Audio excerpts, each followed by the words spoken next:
Once upon a time in the mystical land of Evermist, there existed a profound bond between the fairies and the dragons. The fairies, with their wings that sparkled like scattered diamonds, coexisted in harmony with the majestic dragons whose scales shimmered like rubies and sapphires under the sun. They lived in a symbiotic relationship, sharing the land and its resources. The fairies, with their delicate wings and love for nature, ensured the balance of the ecosystem. In turn, the dragons with their wisdom and strength safeguarded the fairies and their homes from any external threats. In the heart of Evermist, nestled amidst ancient oaks and whispering willows, stood the grand crystal palace, home to the fairy queen and her court. Within its shimmering walls, the fairies crafted magical artifacts, each imbued with the essence of nature's wonders. Among these creations, none was as magnificent and powerful as the dragon crown.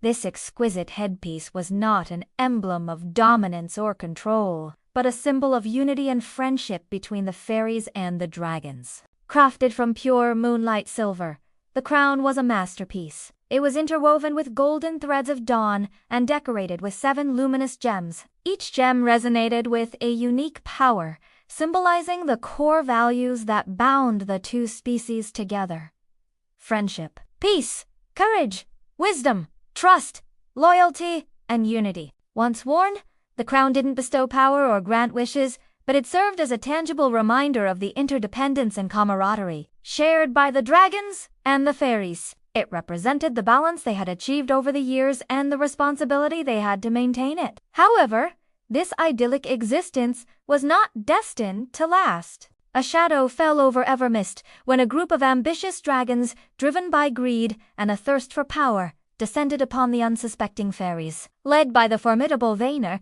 these dragons coveted the dragon crown, believing it would make them masters of Ever. With their fierce battle cries echoing through the valleys, they attacked the Crystal Palace.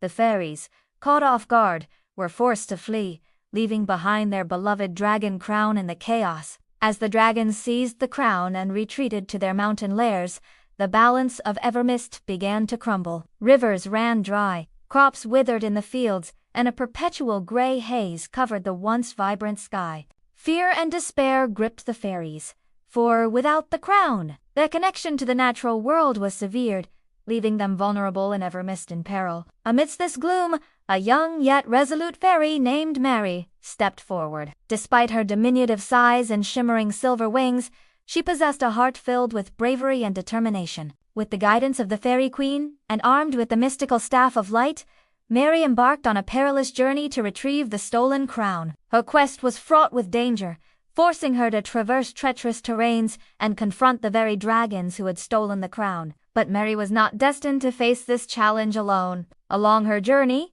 she was joined by unlikely allies. First, a wise old owl named Orin, who had witnessed the dragon's nefarious deeds, became her companion, guiding her with his sharp eyesight and knowledge of the land. Then Farie, a cunning fox with a heart of gold, joined their cause, using his speed and agility to protect Mary and outsmart the dragon's minions. Together, this unlikely trio ventured into the heart of the dragon's domain, facing numerous obstacles and narrowly escaping perilous situations. Yet through it all, Mary's courage never faltered. Finally, they reached the dragon's lair, a place of fire and shadows where Farie and his cronies had hoarded the dragon crown. A fierce battle ensued, but Mary, drawing upon the power of the Staff of Light, confronted Farie, the leader of the dragons. Despite being outnumbered and outmatched, Mary stood firm. She realized that the crown's power lay not in granting wishes or bestowing power, but in the unity it symbolized.